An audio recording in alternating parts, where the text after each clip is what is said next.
নমস্কার বন্ধুরা, আজ আপনাদের সাথে আবার একটা রেসিপি শেয়ার করতে চলেছি সজনে ফুলের তরকারি। আপনারা প্রথম থেকে পুরো ভিডিওটা শেষ পর্যন্ত দেখতে থাকুন। ভিডিওটি ভালো লাগলে একটা লাইক দিয়ে পাশে থাকুন ও বন্ধুদের সাথে শেয়ার করে দিন। চলুন শুরু করি। তো দেখুন বন্ধুরা, তার জন্য গ্যাস ধরিয়ে কড়াই বসিয়ে দিয়েছি।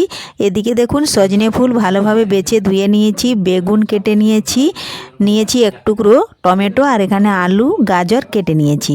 দেখুন বেটে নিয়েছি আদা জিরে কাঁচা লঙ্কা হলুদ গুঁড়ো লঙ্কা গুঁড়ো নিয়েছি, কারণ আমি এখানে নিরামিষভাবে বানাবো, তার জন্য আমি পেঁয়াজ রসুন বাটি না। দেখুন সাদা তেল দিয়ে দিয়েছি, কড়াই ভালোভাবে গরম হয়ে গেছে। এখন ওই কড়াইয়ের তেল ভালোভাবে গরম হওয়া পর্যন্ত কিছুক্ষণ অপেক্ষা করে নিচ্ছি। এদিকে দেখুন আদা জিরে কাঁচা লঙ্কা হলুদ গুঁড়ো লঙ্কা গুঁড়োর সাথে সামান্য পরিমাণে একটু জল দিয়ে দিলাম, দিয়ে ভালোভাবে মিশিয়ে নেব। তার আগে যদি কোনো বন্ধু আমার চ্যানেলে নতুন হয়ে থাকেন, চ্যানেলটি সাবস্ক্রাইব করে বেল আইকন হলে সেট করে দিন সবার প্রথমে আমার এই রেসিপি পেতে।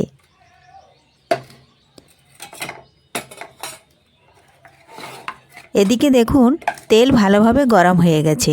আমি ফোড়নে দিয়ে দিলাম ছোট্ট একটা তেজপাতা, কালো জিরে আর গোটা জিরে ফোড়ন দিয়ে দিলাম। একটু ভালোভাবে ভেজে নিচ্ছি।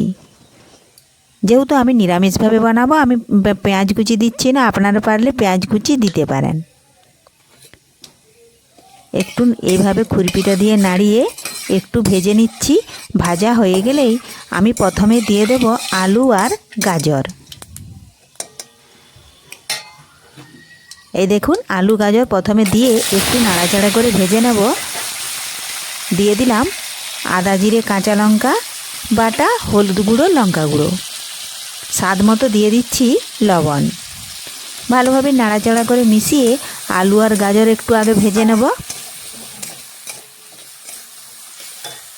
ভাজা হয়ে গেছে, এখন দিয়ে দিলাম বেগুন কেটে ধুয়ে রেখেছিলাম, আর এক টুকরো দেখুন ছোট্ট টমেটো কেটেছি সেটা দিয়ে দিলাম। ভালোভাবে নাড়াচাড়া করে আলু গাজরের সাথে মিশিয়ে মশলাটা একটু ভেজে নিচ্ছি। একটু মশলার বাটিটা ধুয়ে জল দিয়ে দিলাম। এখন আমি কিছুক্ষণের জন্য একটু ঢাকা দিয়ে রেখে দেব 2 থেকে 3 সেকেন্ড মতো। ফিরে আসছি 2 থেকে 3 সেকেন্ড পর। দেখুন বন্ধুরা, ঢাকাটা আমি তুলে নিচ্ছি। এই দেখুন নাড়াচাড়া করে আবার একটু রান্না করে নিচ্ছি। জল কিন্তু শুকিয়ে গেছে।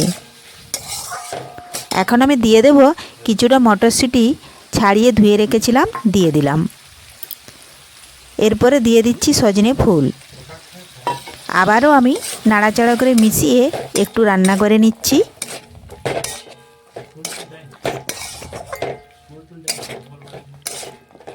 এই পদ্ধতিতে যদি সজনে ফুল রান্না করা হয় খেতে কিন্তু অসাধারণ হয়, নিরামিষ হোক আর যাই হোক। তো দেখুন আমি আবারও কিছুক্ষণ ঢাকা দিয়ে দিচ্ছি। সজনে ফুল তো আর সব দিন পাওয়া যায় না, তাই এই সময় কিন্তু আপনারাও এই পদ্ধতিতে সজনে ফুলের তরকারি বানিয়ে ফেলুন, খেতে হবে অসাধারণ। দেখুন ঢাকা দিয়েছিলাম, ঢাকাটা তুলে নিয়ে কিন্তু সজনে ফুল দেখুন সেদ্ধও হয়ে এসছে, কত জল বেরিয়েছে। এই জলটা কিন্তু আমি এইভাবে নাড়াচাড়া করতে কড়ার মধ্যেই দেখুন শুকিয়ে নিচ্ছি। ওপর থেকে একটু কাশ্মীরি লঙ্কা গুঁড়ো দিয়ে দিলাম। এটাও ভালোভাবে নাড়াচাড়া করে দেখুন মিশিয়ে নিচ্ছি। মেশানো হয়ে গেলেই এখন আমি পরিমাণ মতো আবার জল দেব। যেটুকু আলু গাজর সেদ্ধ হতে বাকি আছে সেটাও কিন্তু তাহলে ভালোভাবে সেদ্ধ হয়ে যাবে। অনেকটাই সেদ্ধ হয়ে গেছে। জলটা কিন্তু আমি পরিমাণ মতো দিচ্ছি, দেখুন খুব বেশি জল দিচ্ছি না। এখন আবারও বেশ কিছুক্ষণ এটা রান্না হতে দেব বা ফুটিয়ে নেব। তো দেখুন বন্ধুরা, বেশ কিছুক্ষণ ধরে ফুটিয়ে নিয়েছি, আর আমি কিন্তু ঢাকাটা দিয়েছিলাম। দেখুন ঢাকা দেওয়ার ফলে কিন্তু খুব ভালোভাবেই আলু গাজর সমস্ত কিছু ভালোভাবে সেদ্ধ হয়ে গেছে। এখন আবারও কিন্তু একটু নাড়াচাড়া করে দেখুন, আমি অনেকটাই জল আছে, যেহেতু আমি সজনে ফুলের ঝাল বানাবো, আর একটু জলটা শুকিয়ে নিচ্ছি কড়ার মধ্যেই। ওপর থেকে আমি স্বাদ মতো একটু চিনি দিলাম, এটা অপশনাল, এটা আপনারা দিতেও পারেন নাও পারেন। তো তৈরি হয়ে গেল দেখুন খুব সহজে মাখো মাখো সজনে ফুলের ঝাল। আজকের এই রেসিপি আপনাদের কেমন লেগেছে কমেন্ট করে অবশ্যই জানাবেন। পুরো ভিডিওটা ভালো লাগলে সাবস্ক্রাইব করে পাশে থাকবেন। ধন্যবাদ।